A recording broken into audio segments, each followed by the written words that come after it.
right, so we're doing good. So, well, I guess since I'm still here, Jake's sitting here. Jake's, the new president, but since I'm on my computer, I guess I'll start. Congratulations, Jake. Thanks, Jamie.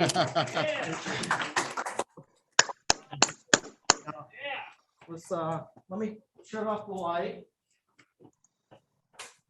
Now we can see Jamie. There's little bitty with you? Well. Maybe you've lost weight. Thank you. Well, I can make him bigger here. There. Now Just thin it out a little bit. I just changed the screen size, so. Not a problem. Everybody knows you anyways. All right. Tonight I'm going to talk to you about Autopsy of a Dead Out. And I hope that everybody's hives live through the winter, but everybody's going to lose a hive. If it's any senior beekeepers there, you've all lost hives over the winter. There's no perfect beekeepers that I've heard of, but there's a lot of knowledge we can gain through this experience, and I want to share that a little bit about with you. So if you have that death, I want you to remember the knowledge behind it. Don't just take those colonies and dump them out and just go on your merry way. Learn why they died and what you can do. So a lot of you know me. I started as a master gardener all the way around that whole thing. Roger will be stepping up next year as director when I term out of OSBA, and he's on to bigger, better things. No. So, in an autopsy, if you have that corner in that toe tag and you know that thing is dead, how to identify it? I want you to take off that telescoping cover and that inner cover throughout the wintertime. If you're taking it out through, or if you're taking it off through the wintertime, I want you to take it off, crack it when it's at 40 and 50. I don't want you out there at that 30 degrees and the wind's blowing.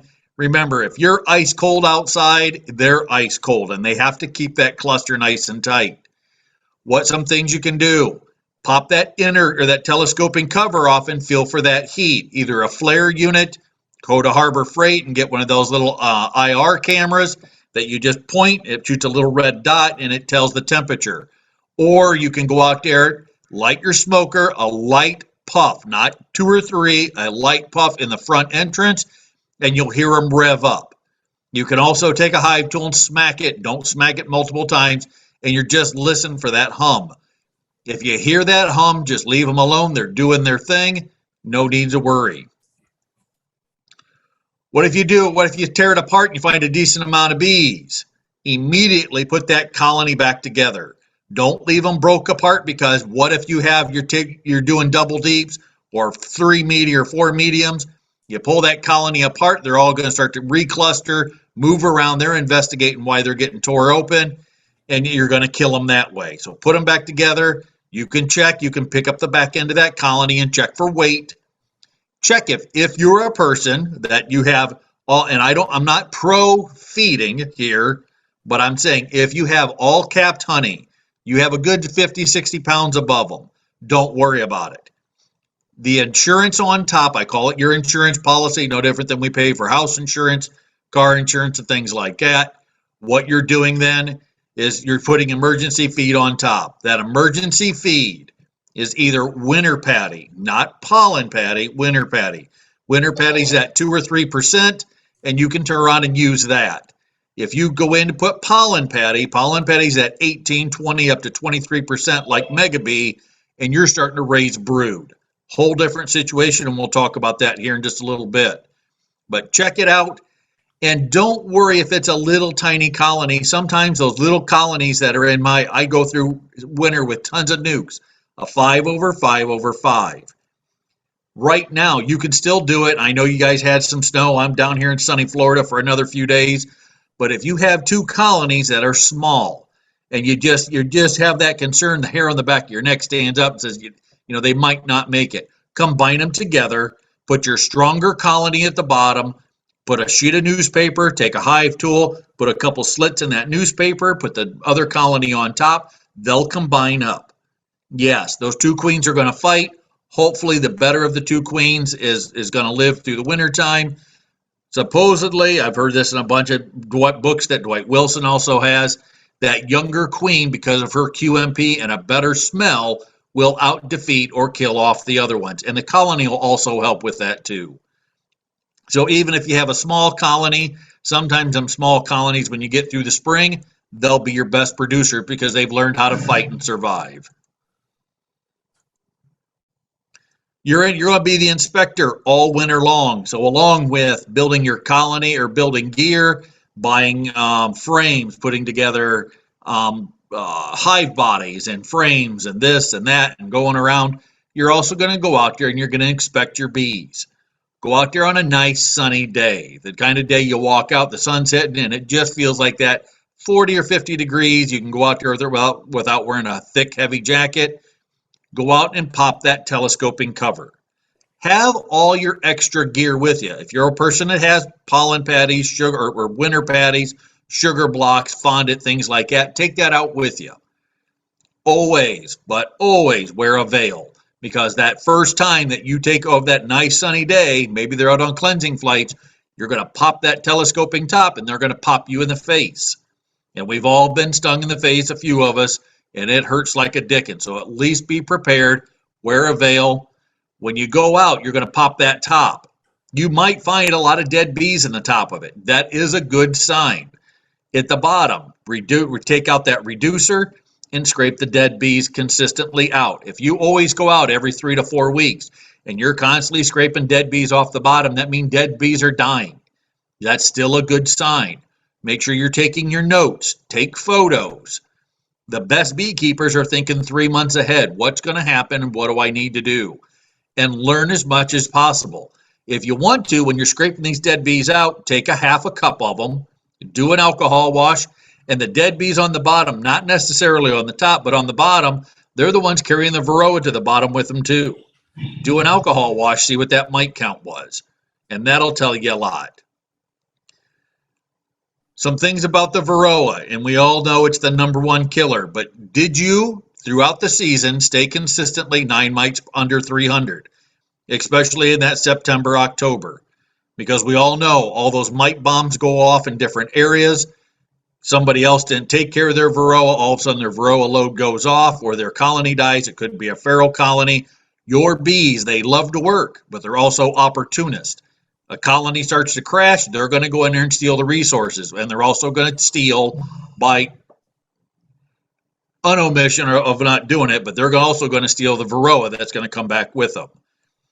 Or did you wait too late in the season in that September, October, November, when I hear people all the time, they're in November, I just swear on this, just got a phone call 2 days ago down here in Florida, my varroa count's at 40, what should I do? There's nothing you can do at this point. Apivar, but they want to take off honey in the spring. There's a lot of other things. You have to keep these things in check in September, October, because your queens in that August, they're getting ready to lay the brood that's going to be your bees that are going to live that 3 and 4 and 5 months that are going to make it to the springtime. So never let your mite load get out of control. The best ones, monitor every month. I know it sounds like a pain. If you want a good video, I will share the video with you that Roger and I run. I recorded it. He put it on. Do it an alcohol wash. It is simple. Took maybe 10 minutes. You got your alcohol wash. He knew exactly where his bees were. He knew exactly what the alcohol wash was, and at the end had 1 mite, even though he was worried about it because there was a lot of drones. So I'll send you that video link, and you can watch that. Half a cup of bees equals 300, or half a cup equals 300 bees. You don't want to be that sample off to the left, 124 mites. That colony, some of our best colonies, and I hear this as an inspector all the time, my colonies looked absolutely busting at the seams in September and October. And then they got to December, January, February, and they were dead. The ones with the most bees are usually the ones that carry the most varroa, unless you're monitoring every month.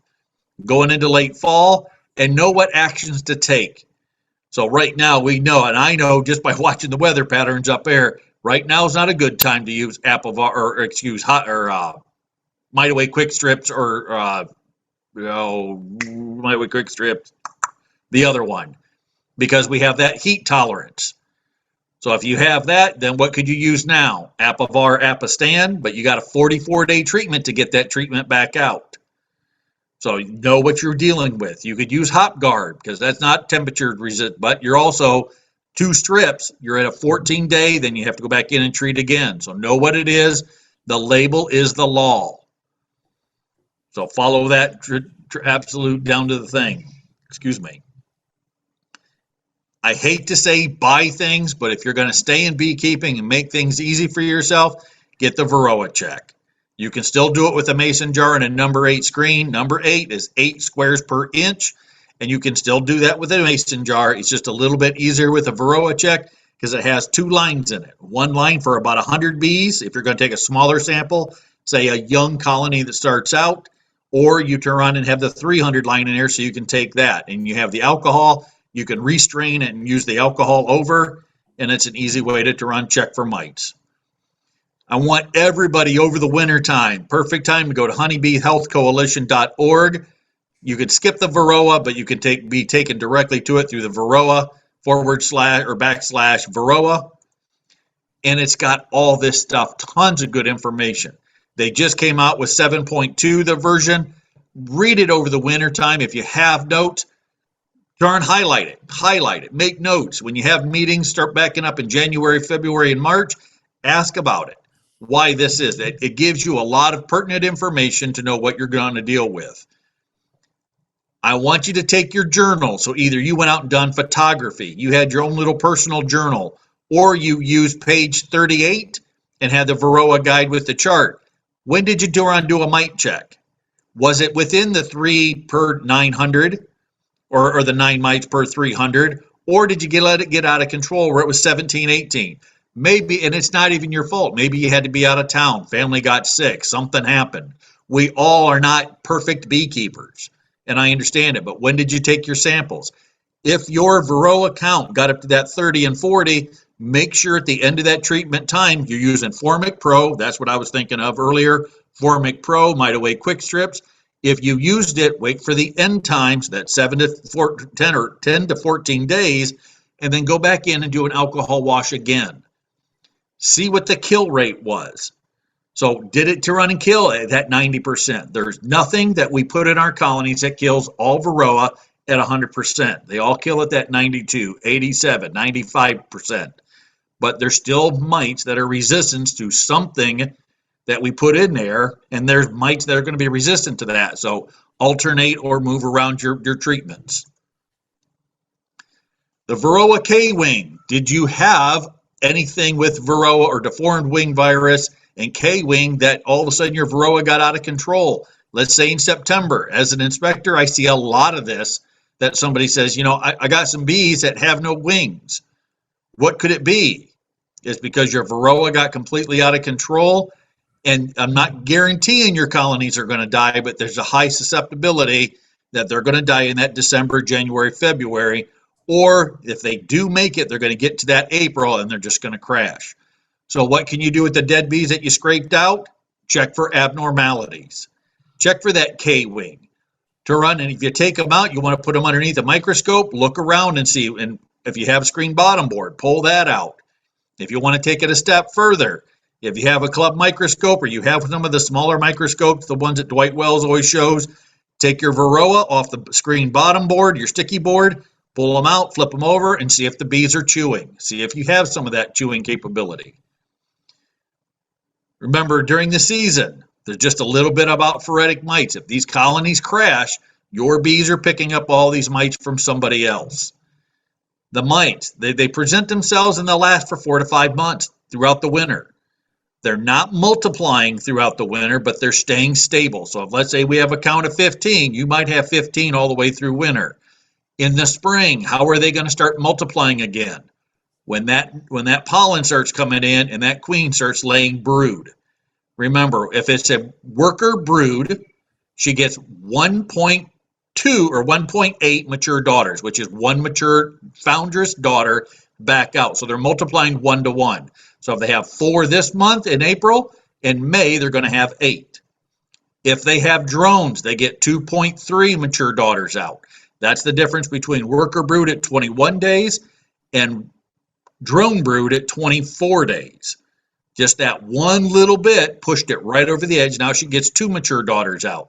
So when we're getting into that May, June, July, and you have tons of drones right here. Roger also does this in the video. Check your drone brood. If you're not raising queens and you're not worried about having tons of drones, tear it apart. Use your pick tool, tear it apart. If you want to, you can use the green drone comb, or if you have a chunk of it, put a medium frame in a deep body. They'll draw drones off the bottom. You can take your hive tool, cut it off, put it in the freezer for 24 hours, crack it open and see what you see. The autopsy of a deadout for Varroa on your frames.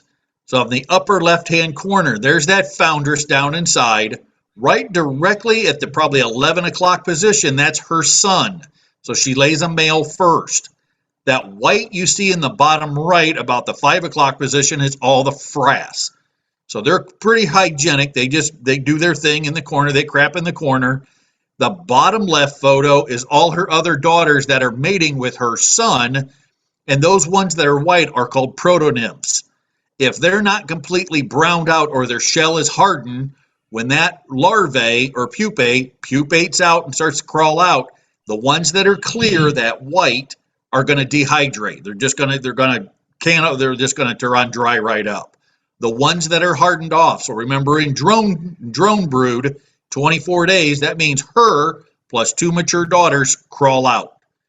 Now your mite count went from that 4 up to 12 or 16, depending on how much brood you had. If you look on the photo to the right, look at all the mite frass all the way up those sidewalls. What you can do is you take your frame, you flip it upside down, you hold it in the light, go to Harbor Freight, get one of those little lights or Snap-on dealers and stuff. Get those little flashlights that kind of hang to your head or sit on your bill of your hat. Look down inside that frame, that darker celled comb, you're going to see that white mite frass instantly. If you have an ADK kit that OSBA gave out, it had a purple light. So if you've ever seen those little purple lights, you ever walk into a dance or walk in somewhere or a haunted house thing that has purple lights, you all know that your teeth or anything white just glow. They have little flashlights in the ADK that you push, it gives out a light. And once you do it, you'll turn around and see this mite frass just start to glow, and you'll see how much is in there. And remember, the mite frass is giving off allergy or disease, and you're going to have problems with that. And it's contained in the wax because the wax is hygroscopic. It's pulling things in. So here's one. The mite count was over 400. And we quit counting, and there was that many. The whole entire bottom of the shaker had mites in it. So if you look at this, here's this bee completely deformed. The wings weren't developed. The back end wasn't developed. But I want you to look at the comb. Look at all the mite frass. So you can see it in all of those areas,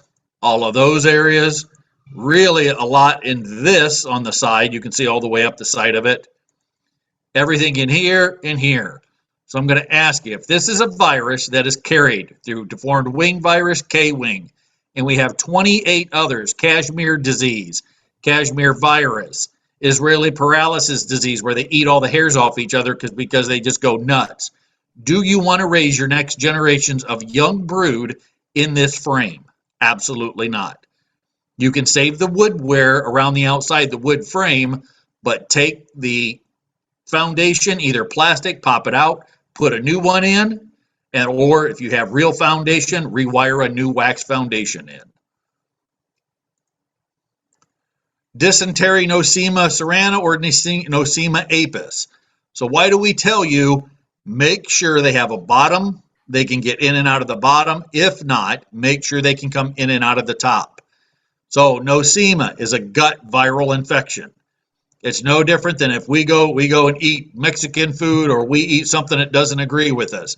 We're going to go to the bathroom a lot too, and the bees are going to do the same. Or the protein inside gets to be high.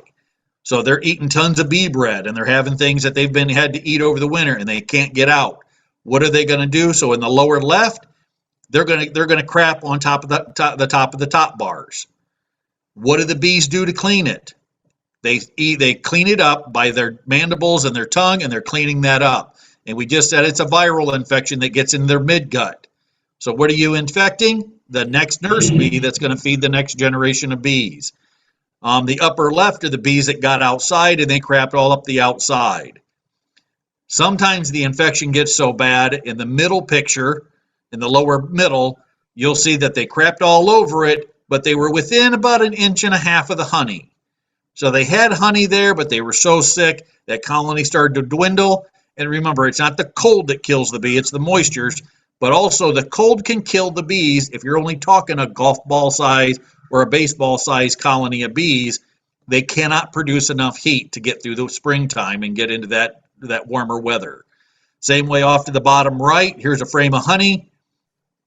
It looks like a nice frame of honey. The bees are in the inside, heads down, just like they're starving out, but they had crapped themselves to death, dysentery, and what can you do for check this? It's an easy method. Go to scientificbeekeeping.com. It's a Randy Oliver site, so I cannot take and I will not take credit for it. But how can you test it? Take 50 bees, and you can also take 50 of these dead bees in the springtime, because as an inspector, if you're selling nukes or selling queens, this is why I'm going to take a sample of your bees to send to Beltsville, or I can do it myself and see what your Serrana nosema count was. So what you're going to do is you can take 50 bees, you're going to add 1 microliter, so 1 little tiny milliliter of that or microliter of that per bee. So 50 bees equal 50 microliters. You're going to put them in a Ziploc bag. You're going to take a rolling pin and you're going to squash them out till you don't hear any more popping. The popping is that abdomen section that blows up, and it's their midgut. So then you're going to turn on and take 1 microliter out of that. You're going to put it on a lens. You're going to put it underneath your microscope, and the microscope does not have to be really powerful. The little ones that Dwight Wells kind of promotes, I can see it underneath that, even though I do have a stronger one for doing instrumental insemination. So the lower left is these little white specks of grain is actually the nosema. So you'll see that's a highly infected. The larger dark areas are probably pollen. Pollen grains are usually what I see if you look underneath the microscope, but all of that Nosema serrana or Nosema apis is running around, giving them a viral infection or giving them the craps. That middle photo is pretty decent. That's what you usually see in the spring because the bees are not out taking a cleansing flights yet. A way to do this, if you know your bees are, you're starting to see that all over the outside of your colonies, I'm going to say this as an inspector, but I'm going to tell you this to get your bees over this. If you suspect that they have this problem, you see them crapping on top of the top bars and that, feed your bees tons and tons and tons of 1-to-1 or 1/2-to-1. And when I mean a half, so instead of doing the 1-to-1, half the amount of sugar to 1 gallon of water or whatever you're going to do. It's more of a nectar flow in the spring, and they'll actually flush it out of them. It's no different than giving you vitamin water or giving you tons and tons of 7-Up. It settles their stomach, it flushes them out. So if you know you have testing coming up and you're going to be selling queens or nukes, and you might have that condition, feed your bees like crazy 1-to-1, get them all flushed out, let them take cleansing flights, and then you'll have this slide off to the lower right where there's hardly any nosema in there. Screen bottom boards, probably the one greatest thing if you're into this and you have time. Over the winter time, pull that thing out, don't disturb it, pull it out, walk it into your garage or your honey house. If you're going to take it in the house, lay some garbage bags out, lay it down and know exactly where you held on to it, what pulled out, what was left, what was right. When you lay it down, the debris or cappings is going to tell you where the bees are at. So if all of a sudden you pull that out, tons of cappings are on the left side. The varroa that dropped was on the left side. Guess where the colony was at before you pulled that out? They were on the left side. You clean it back off, and before you do, take some tweezers, pick all these varroa up, put them underneath a microscope, and see what they're doing. Did they have chewed legs? Was the mite count high? So it's going to tell you a lot of things. Same way, you slide it in, you check it in 2 weeks later, you pull it out. Now all the debris is in the center. Now you know the colony is constantly moving and they're eating the cappings off. They're eating the honey. They're using the moisture within inside to take that thick viscous honey, using water inside. So they do use the water and moisture, and they're liquefying it down to more of a Gatorade, and they're feeding each other. So you know you have a good, healthy colony, and they're moving around. So that's a really good sign. What if you pull your frame out? So you got a dead out. You know they're dead. You pull it apart. Before you go beating them bees all over the place, you see a frame of this. Looks kind of weird, but all their butts are looking at you. To magnify this up for you, there's all their butts looking at you. They starved out. That means every bee went down inside of a cell. There was nothing else to eat. And this could be that they were just not enough, but there was honey in the top box or off to the left and right, like we showed in the slides just earlier than this. But they all went down inside. They were trying to gyrate and warm up because they're called heater bees. They just had no heat left, and they died right in their place. A way to clean out this frame, if you want to save the frame.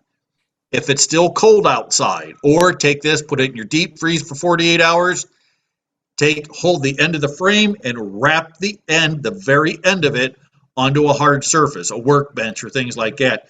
As you tap them, the bees will continue to fall out. If you start hitting it too hard, you're going to blow the comb out. So just keep hitting it light, light, light. You could rotate it around 180 degrees, tap, tap, tap. But if the entire frame is filled full of bees and butts looking at you, I just chuck the frame. Or if you have time and you want it to run and play, take a pair of tweezers, start pulling every one of them out. It is totally your call. The build brood up. Here's now where we're starting to lose. This is we're getting into the springtime. So we're getting into that late January, February, March. This is where the queen's starting to use some of that pollen. The older bees are reverting back with their vitellogelin in their head and starting to return back to being feeder bees or young house bees to feed royal jelly. So they're feeding the brood that she's starting to lay. So it might start in this little tiny, she might lay, let's say 5 or 10 cells, and then start laying it out a little bit more and a little bit more. The amount of pollen that they put in this September, October is going to dictate, and also you feeding them or stimulating them through pollen or winter patty, of how much brood or how much they build up. They're going to build up to an equal amount. So let's just say Mother Nature. Mother Nature says there's a nice warm day. They're starting to build up. They had good stores. Now the queen's going to start to lay. A young virgin or a young mated queen that was in the fall is going to lay much faster. An old mated queen is going to lay up a little bit slower.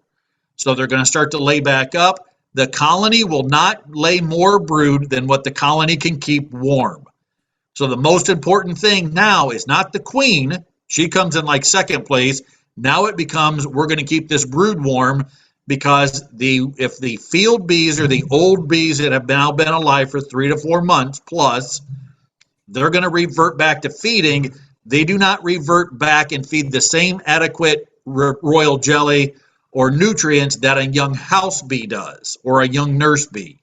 So they want this next generation to emerge so they can start feeding this next generation tons and tons of rich nutrients than it is an older bee trying to revert back. So you'll see this colony, the queen, anytime you tear these apart, that queen will be dead in the center, somewhere right around the center. The bees around the outside, you can see the cap cells, so she was laying brood. And on the outside edge of that, you'll see that little ring, and you'll see that pollen right around, that golden yellow pollen right around the outside. So this colony didn't have enough bees to stay warm. The colony dwindled down to that little golf ball, little baseball size. The brood couldn't stay warm, and they just died. And that happens. Same way here. I had brushed all the bees off of this, but the brood got so big because this was my mistake. I fed them tons of pollen patty, because some of you that you want those nukes in the springtime, or you want to do early splits and things like that, you feed them tons of pollen patty in that February, March to get them build up. But if they build up too fast, and just like this last year, we got up to that, in that March, we were getting up to that 70, 80s. Everything looked beautiful, looked like a perfect season plus. And then we had 4 weeks of wintertime. And this is what happens. The brood crashes. There's not enough bees. The brood starts to die in a frame like this. It's old and brown. Now I got tons of hole or pinholes where the bees were trying to keep this warm. In the center, there was a little bit of chalk brood because of a moisture problem. Chuck the frame. Autopsy of a dead out on the colony size. Again, you'll see off to the upper right, or excuse me, upper left, that colony died on top. If you look down on the corner of that photo, you'll see tons of honey. There was capped honey everywhere. But it wasn't the colony, it wasn't the coldness that killed them, it was the size, and there's this little tiny softball that was sitting on top, and it was not well fed. They didn't have enough energy to stay warm, and they died. And that's also what happens. Same way with the lower right. That little tiny colony probably started out, and these are mostly all my photos. It was a colony in a nuke that was really healthy going into fall. What I should have done is exactly what I told you earlier.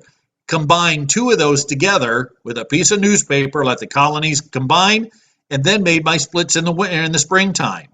So instead of losing two colonies, I could have only lost one with a queen, got the colonies through springtime and made splits and made my queens in the spring. So that's why we always say take your losses in the fall.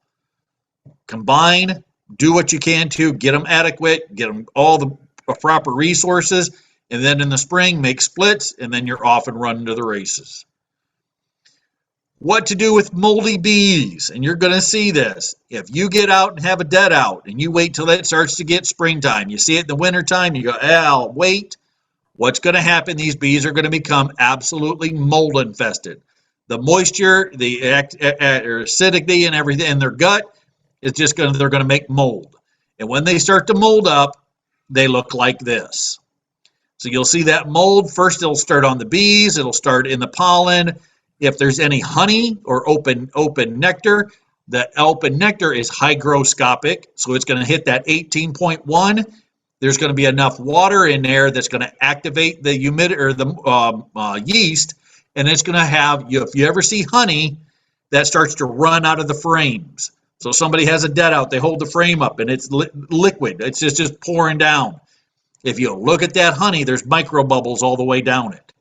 And you'll see that it's just starting to mold up. When the bees start to do this, the wax, the moisture in the wax or around the cells will actually start to mold up too. So if you have a little tiny corner of it, scrape around where that mold was, maybe an extra 2 or 3 inches out if you have plastic.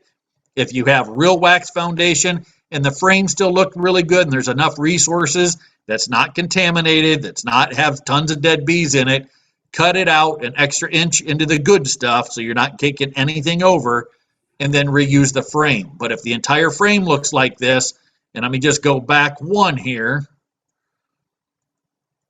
before that picture, here's 3 frames of all these dead bees and moldy bees.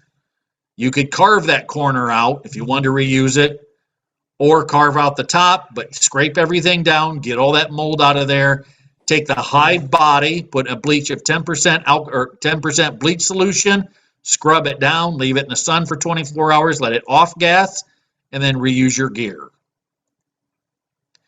Here's a frame, and I love this frame because I had the beekeeper that owned this frame sent me this picture. It was a little bit bigger, and I shrunk it down. And he asked me, could I use this in a nuke? Now, let's say just exactly what I explained to you. Let's go to the left-hand side of this photo. There's that honey that's dripping, and it has micro bubbles in it. So now we know that open nectar has hit 18.1, and that's what's the stable part between nectar and honey. Now it's pulled in enough moisture that it's become unstable, and it's starting to ferment. In the center, there were all these dead bees. Now we got this green, brown, white mold growing all over the place. Off to the right of that, now you got pollen, and you see the pollen's all wet and slimy. And then we have a little bit of honey off to this corner. And I said, well, why would you want to save that frame? Well, there's some honey in the corner.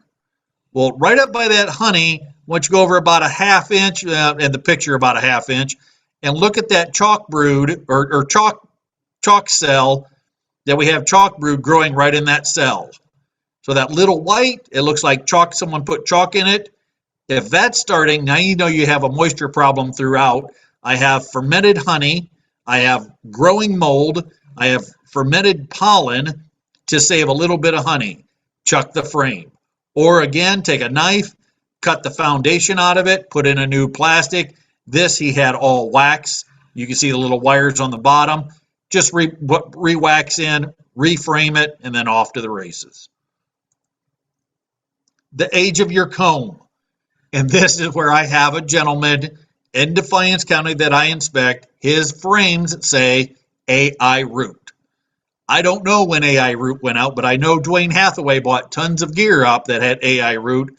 If you look at this nice stack, this is this year's pollen or this year's wax right on the sky, right on the top.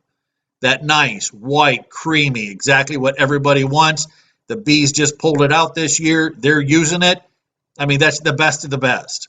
That's your capping wax that you want.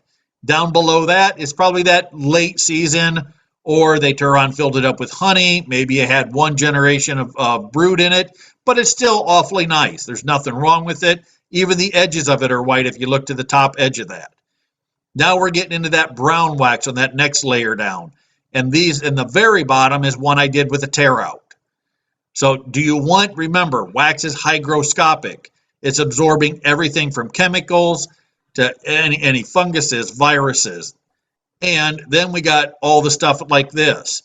Deformed wing virus, pyrethroids, herbicides, glossophates, coumaphos, bee bread, fungicides, synergy of all the inerts that's in the chemicals. So it's not the chemicals of glue or coumaphos, it's the other things in there that are different.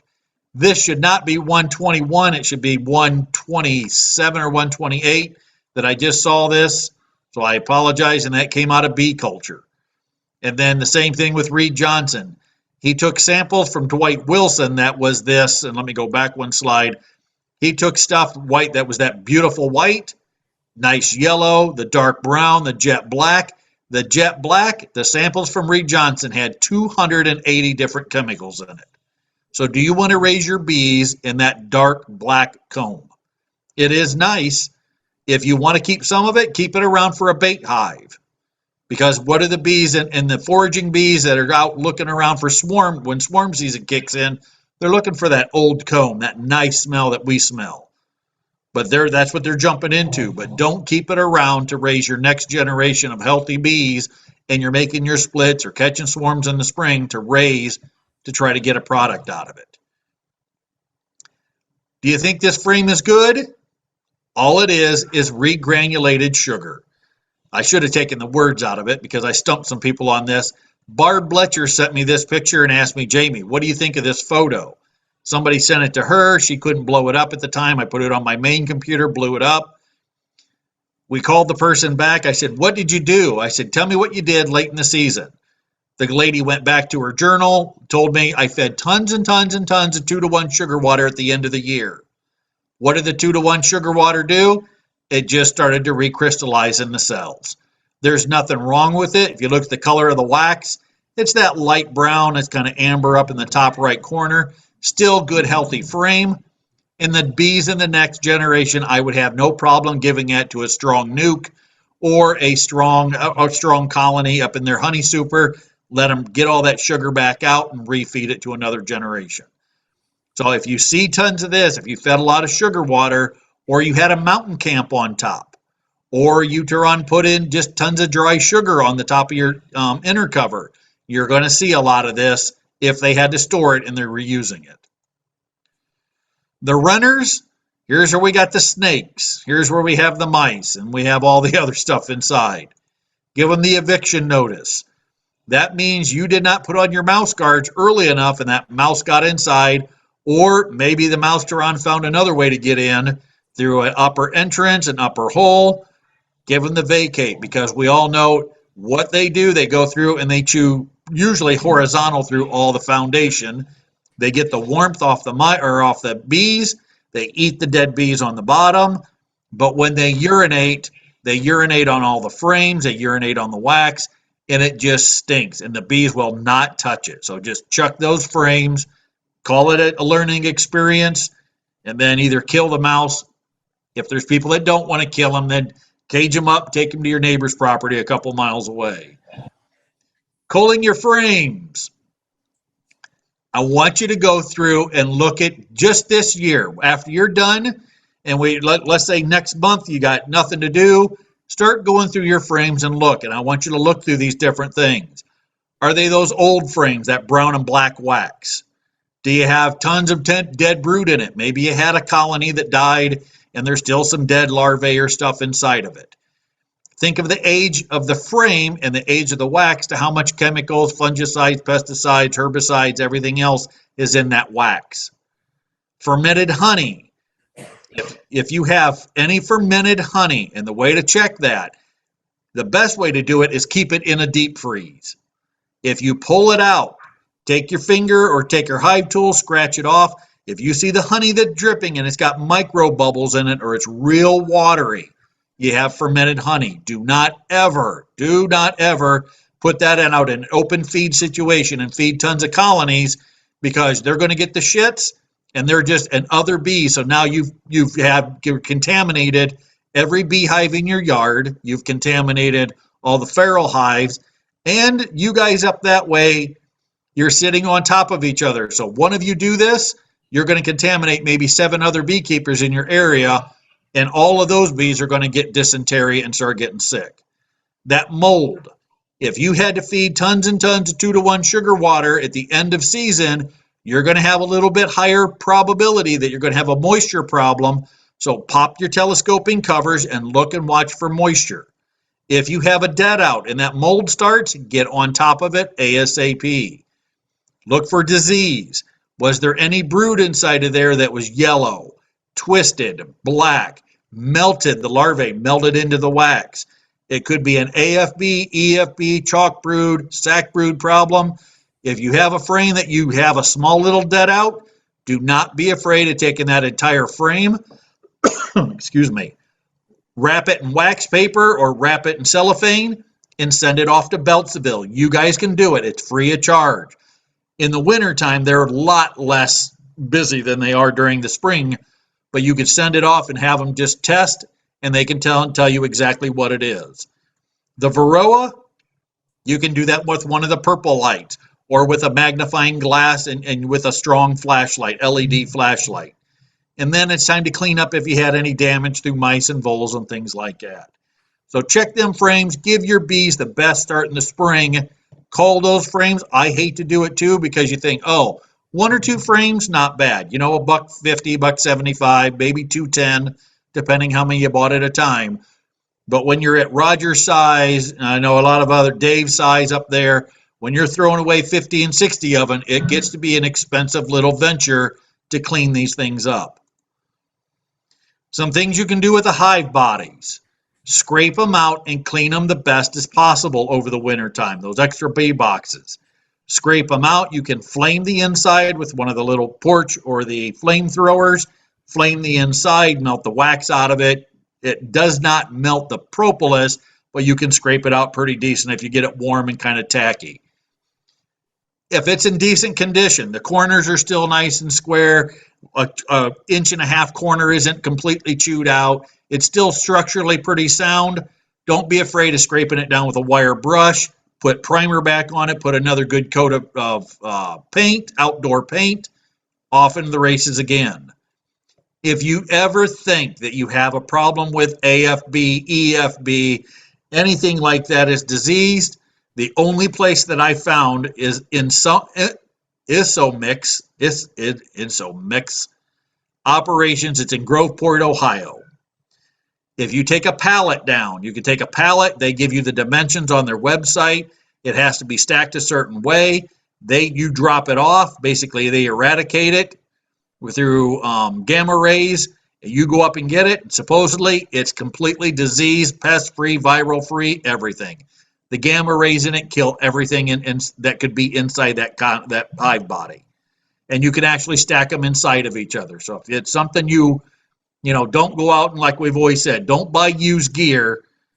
If you're ever going to do it or have problems, don't be afraid of going up and getting that done. I've not known anybody that I know but Kevin Adkins and Stollers are the ones that gave me the website. I think Stoller has used this because he knew exactly off the top of his head where to go. What can you do with those other nasty hive bodies? Turn it into a bait box. Start hanging out your bait boxes in May, June, and July. Take 2 old frames of that nasty brown stuff, put it in the center. Take frames of foundation on that, let's say a 10-frame box. So 1 to 5 is going to be raw foundation. 2 frames in the center, so 5 and 6.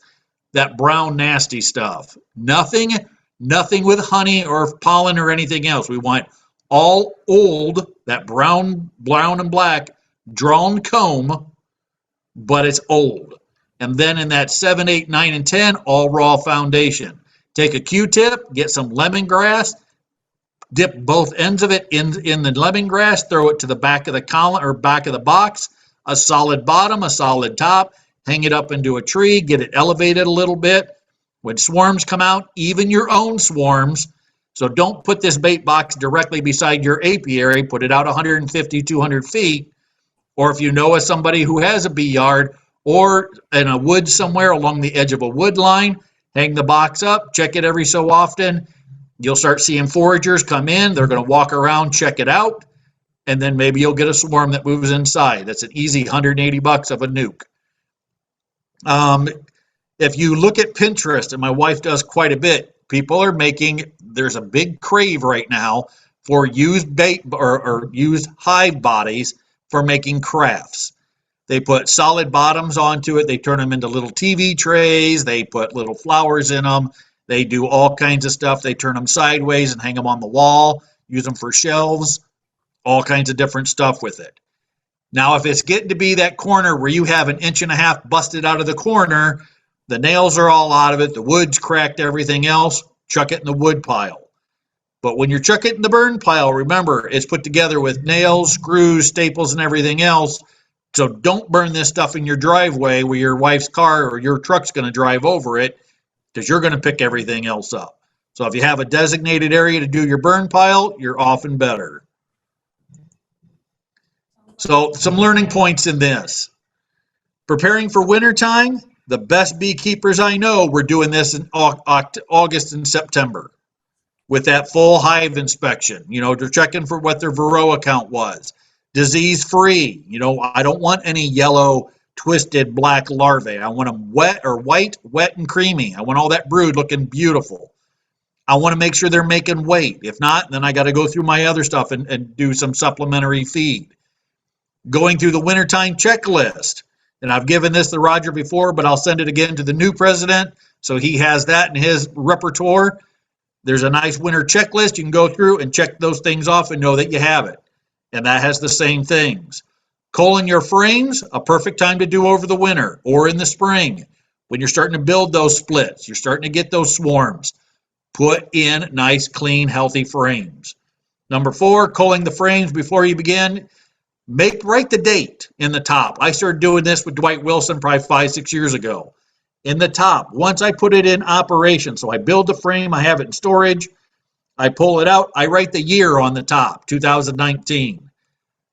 We always say as beekeepers now with ODA in the inspection program, rotate every 3 years. I'm going to tell you, do it by your own gut feeling. If you go out there and let's say you had a 2019 and you look at it and it's brown, it's that black wax, it just looks nasty, get it out of the rotation. But if you had it, let's say a 2017, and it still has that nice yellowy color to it because it's always been in the honey super, keep it. Don't tear something apart. Or if you have other new comb that you're going to put in place and it's starting to get that amber look to it, then rotate that down and use it into the brood area. But make sure they have the best of the best for your bees. And at the end of it, ask yourself, and I want each one of you to do this over the wintertime. Look at yourself in the mirror or in your honey house and grade yourself. Were you that A+ beekeeper? Did you do everything on time, everything went adequately, and do the best of the best? Were you that B+, that C-? I will tell you absolute honest truth, I give myself a C this year. I wish I would have raised more queens. I wish I'd have had more time. I was down and out for over 4 weeks with kidney issues. I was sick We had the OSBA do virtual, so that took up time.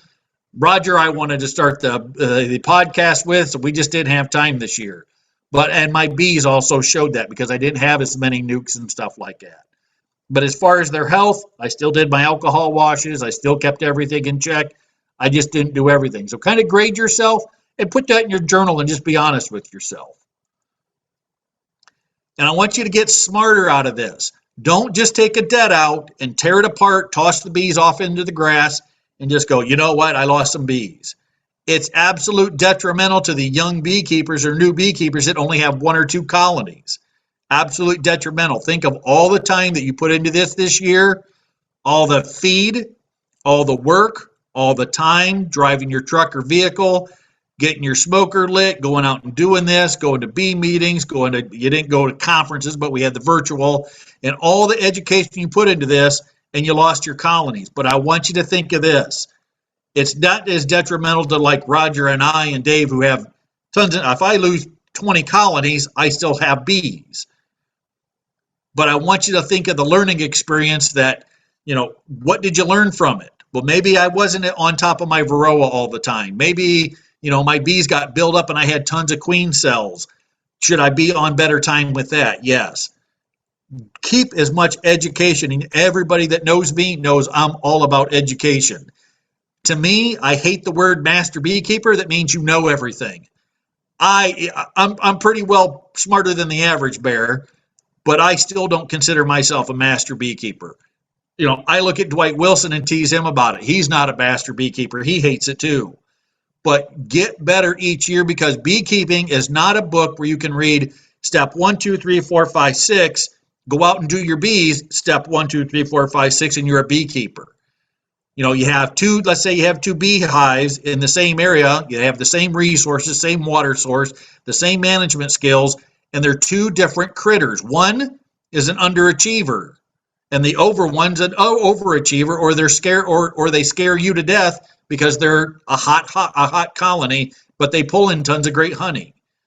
So this is a learning experience for everybody. Beekeeping to me is you're a multifaceted, you're multitasking all the time, but you got to get better with education and talk to yourselves, talk to your new president, which congratulations. You still got Roger around, you still got me around, your county inspector, use ODA, use OSBA, and do the best you can. So other than that, if you have any questions, I'm open. Thanks, Jamie. Anybody got questions? I'll relay them to Jamie. Becky wants to know if Yellow Jackets move mites. I have not heard back from Barb Bletcher, but I did read Adam McDowell sent me an article that yellow jackets and wasps do carry varroa back from one colony to the next as they're robbing. They do not affect the yellow jackets, but they do carry them around if they get into an infested colony or a dead out. I'm going to say I read in the last week where they'll carry it, but they won't live on that yellow jacket. So they're very likely to fall off during transportation too. So my next question is, remind me again why I'm a beekeeper. Oh, This is a lot of information. Let's kind of more. well, And I'll send you the article that he sent me. It's about 4.5 pages, and I'll send it to you and you can do the reading on it. but my second thought from a week ago is I'd be more scared of the bees robbing from the neighbor hives, carrying mites that it wasn't full on robbing, but it's minor robbing. If the yellow jackets are getting in, there's other bees getting in. Those are the ones you got to worry about bringing mites in more than the yellow jackets. I know. And remember the yellow jackets are only going in and they're going after the pupae and a little bit of honey and nectar. They're not going after anything else. If you have a dead out of honeybees are bringing back everything except the pupae. They're bringing back the pollen. They're bringing back the nectar. They're bringing back all of that. So remember, the yellow jackets, they're just taking the meat. Remember, they're like the dinosaurs. They're just feeding their pupae for their next generation. Honeybees are taking, let's say something had American foul brood or European foul brood. They're taking and cleaning the spore, the cell out and bringing back that and storing it in your colony. I'd be more afraid of another colony robbing out. Adele wrote, she has some capped and partially capped frames. Should she just extract and toss that comes out, or is it okay? I just put it in the freezer, Adele, and use it for bee food in the spring more than going through the trouble of extracting it and tossing it. Because there's a very good chance that it's dry already. The bees didn't cap it because the flow stops. When the flow stops, the bees quit capping. They don't exert extra energy to make wax if there's no flow on. So I found a lot of honey late in the year that was really nice and dry. It wasn't capped. So you never know. Peggy, you want to know about Green Foundation? I wouldn't get real excited early in the spring, no sooner than mid-May, because the bees have to draw wax, and if it's not warm enough to make wax, all you're going to do is have a green frame in your hive for a while. And Peggy, wait till after you see the dandelions. Okay. When she starts laying tons of drones, because by then they've tapped maple trees, so we know the nectar flow is on. And after these starts laying tons of drones, and don't put your green drone comb in the center, put it in that 3 and 4 slot or that 7 and 8 slot. Okay. Put them off to the side, let the queen lay worker in the center, and they lay drones on the outside of the nest.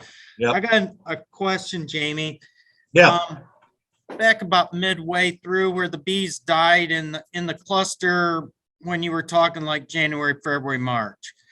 Is it your opinion sometimes that the bees are trying to keep that cluster so warm and it keeps getting colder and colder out, because they build up too fast, too soon?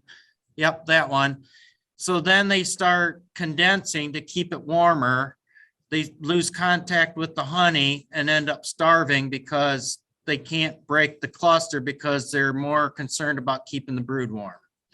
Absolutely. So And they that- actually That's one part of it. Yeah, they Yep. starve to death, and that's where we get people going, well, there's gobs of honey in my hive, but you go, are the bees touching the honey anymore? Oh, If they're not and I'll touching show it, you- they can starve to death. Okay, and I'll show you this one here. Right here was honey in this whole side up in the upper corner on the left, and the frames that were still on the box. So the first, if you go from the right, 1, 2, 3, 4, those all had honey in the top corners. And if you look at the bees, where were the bees? All in the top corner. But in these frames down here, all the brood was in the corner. But they never left the brood. They just stayed right in place. Tons of bees, bees everywhere. But they never left the brood. They had pollen down below. And the frame to the left, they still had tons of pollen in there too. But never, they just they completely froze right in space. And everything underneath that was brood. So keeping brood warm's their number one thing in the Yep. winter. So if the bees can do everything perfect, you as a beekeeper can do everything perfect, but the bees have to do some moving, and the queen laid in the wrong spot. She laid up in the corner. She should have laid in the middle box. She didn't get the memo to move over 2 frames, but they will. Jeff? I have a question about viruses. Now, do the viruses, how long do they live after the bees are dead in the hive? Because do the virus only have like a shelf life of so long? Okay. Could you hear the question, Jamie? AFB, from what Barb Letcher says in ODA, 10,000 years on 2 spores. AFB, I got 3 cases of it in Defiance right now. AFB, when it flowers up, it's like a fungus. So when it flowers up, it's kind of like a mushroom giving off pollen, or if you've ever seen it in trees. It only takes 2 spores to get into the next colony. And the only way to get rid of AFB is to eradicate it with gamma rays. How about viruses, Jamie? Viruses, Yeah. I would not, if I had tons of dead brood, like in this frame, let's go to that frame. I would not use frames that had other larvae in it for the fact if that let's say you put in a nuke and you put that frame in, all the bees would have to pull that out. The viruses is usually in the mid gut of the bees, like chalk brood, that's in the cell itself. EFB, that larvae is melted into the wax a little bit, it still pops out.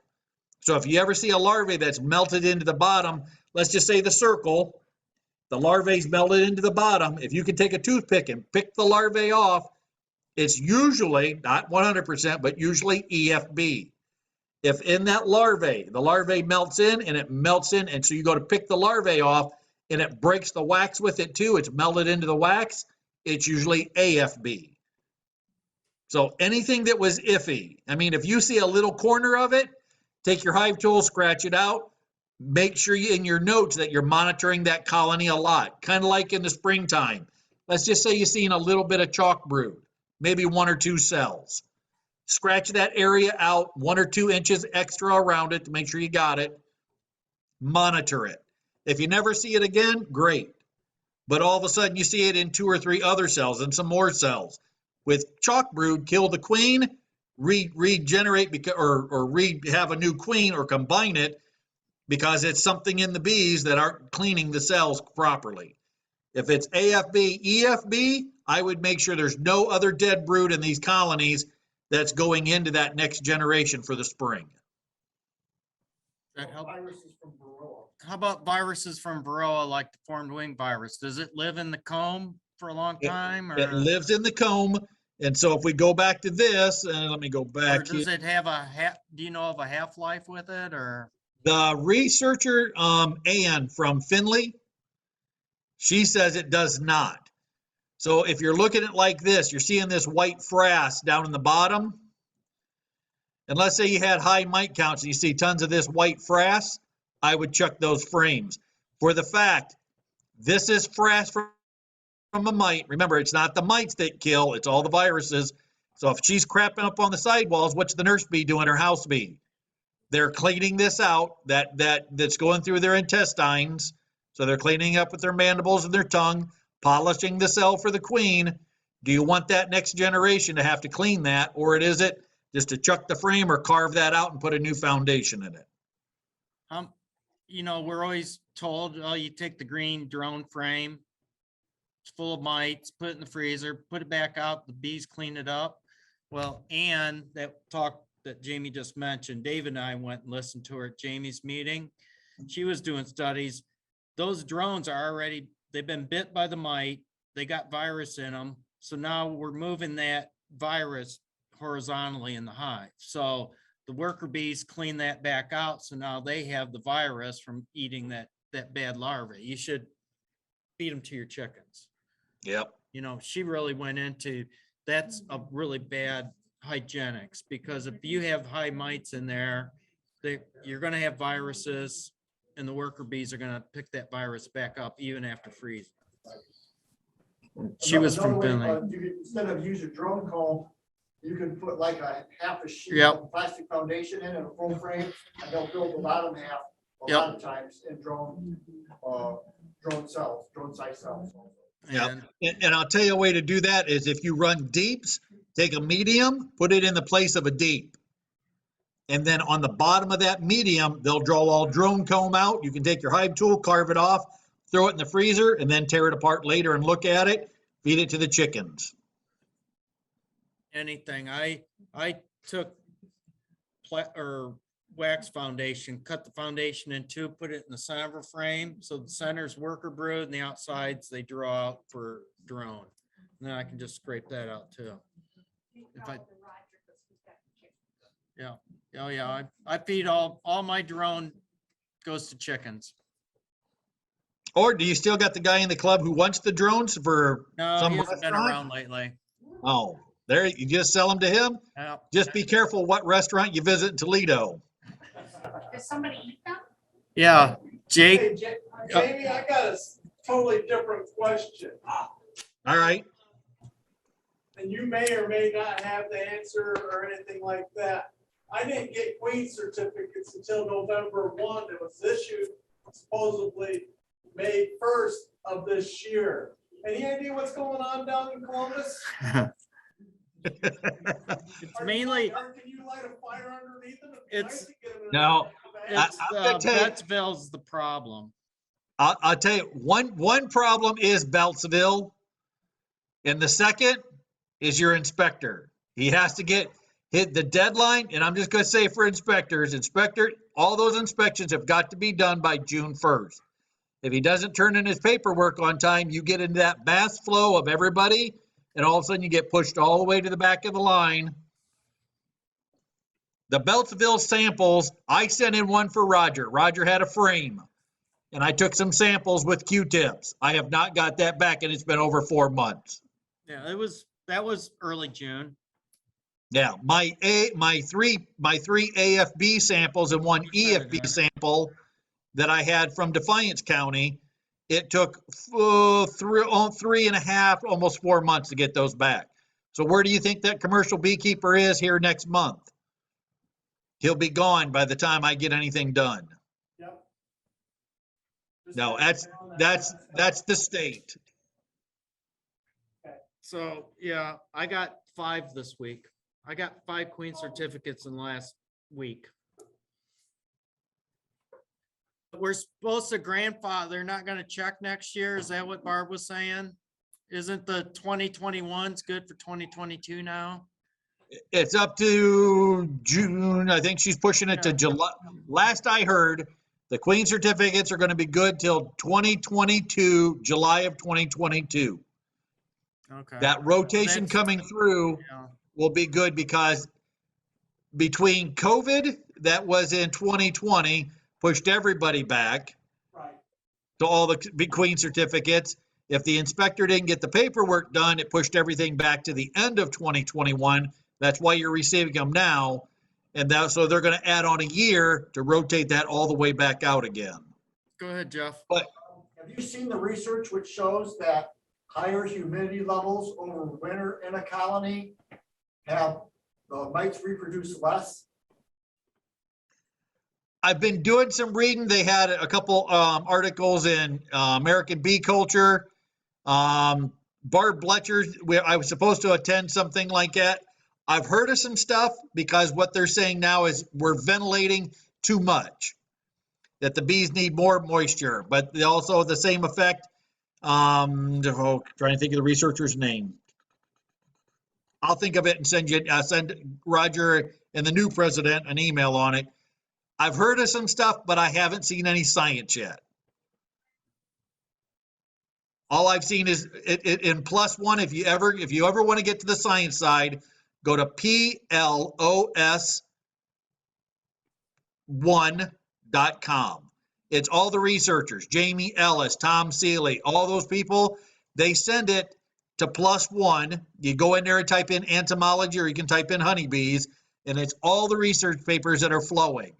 What it does, it's like Jamie Ellis, he sends in a research paper, and all these other researchers are looking against it, making comments back, forth, back, forth. If you want to know what's going on in the world, watch +1. Question again. So I don't understand the moisture, the box with the holes in the screens, and they're putting an insulation board in there. How does that allow enough airflow if that's in there to help with moisture control? I don't understand that. Well, the insulation should be above the moisture control. So as the Yes. moisture in the hive in the winter comes up, it's absorbed, but the insulation should, well, yeah. And technically the water should meet up here So somewhere, it's not dripping down. right? So then the sides are just enough airflow to get rid of the moisture? Well, any moisture there will just run back down the side. You're trying to prevent moisture from raining. Becky's she's thinking through quilt boxes. I know. Quilt boxes and No. insulation. No.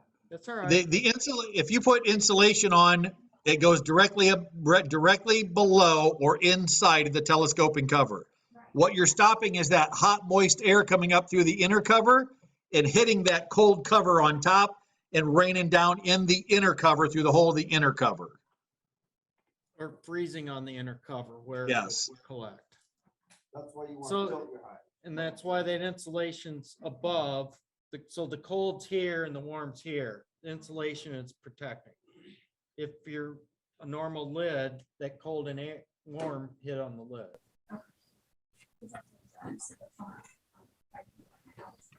And a way to check that, Becky, if you do your winter inspections, if you go out and you just take a hive tool, put on your veil, pop the telescoping cover. If you ever look at it and there's like water or frost right around the outside edge, that's fine. If it looks like somebody took a Windex bottle and just like you sprayed a window and it's just real splotty here and there, that's fine because the bees do need moisture. If you ever see puddling or you see mold growing, or you look at the telescoping lid on top and the water's running down, or there's mold growing on it, you have to get that excess moisture out of there. She was just trying to learn how it works more than having Okay. issues. Okay. Yeah. But I just didn't understand how it works.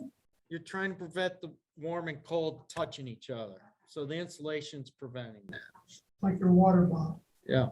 kind of be sweating on the outside. You just don't want that. Or the window And then when you put it in your koozie, it's not sweating anymore. That's the insulation. It's the insulation. So on the topic of ventilation, do you recommend popping the outer cover, like setting it on a popsicle stick? Do you lift your outer covers up, Jamie? Or what's your recommendation on ventilation through the inner outer covers? I put 16 penny nails in. I kind of follow what Dwight Wilson does.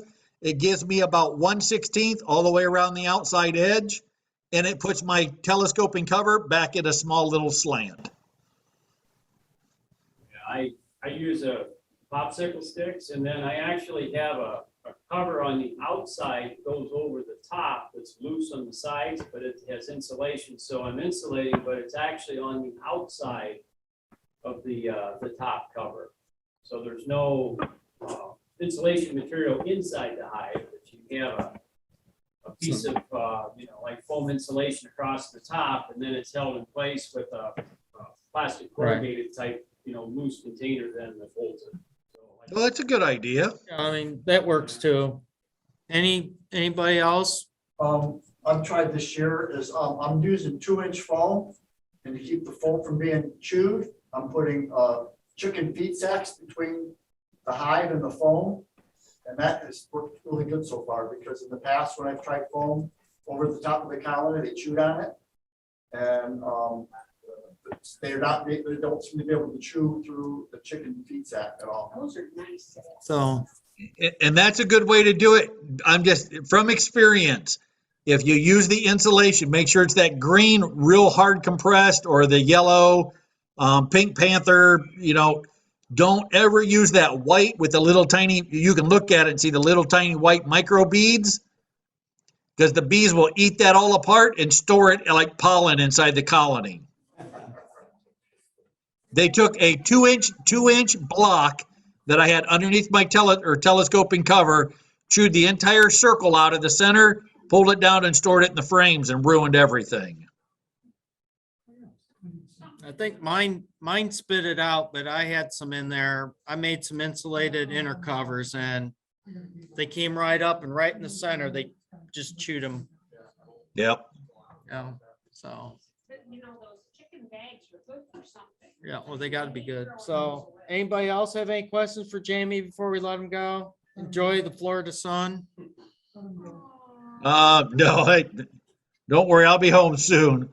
Sherry's got a question. Says, Roger, if you got my picture of my winter prep for your hives, just wondering if it was okay. They moved closer together and tilted. Yep, I saw it just today and it looks good, Sherry. So your configuration looks real good. You got them all nice and toasty. You're loving them. First year beekeeper, loving them. There we go. Come and look at a 25-year beekeeper and I'll probably get put in jail for bee abuse or something. I don't, oh, you got a hole there? Oh, you get Gorilla Tape. Don't they stick to the other side? They do sometimes. I've had bees stuck to the duct tape, yeah. Those are the dumb ones. You weren't supposed to get up that close. So, all right, well, I don't think we have any more questions. I'll let you go, Jamie. Thanks. Thank you for the presentation tonight. Thank you, everybody. I hope your bees go through the winter well.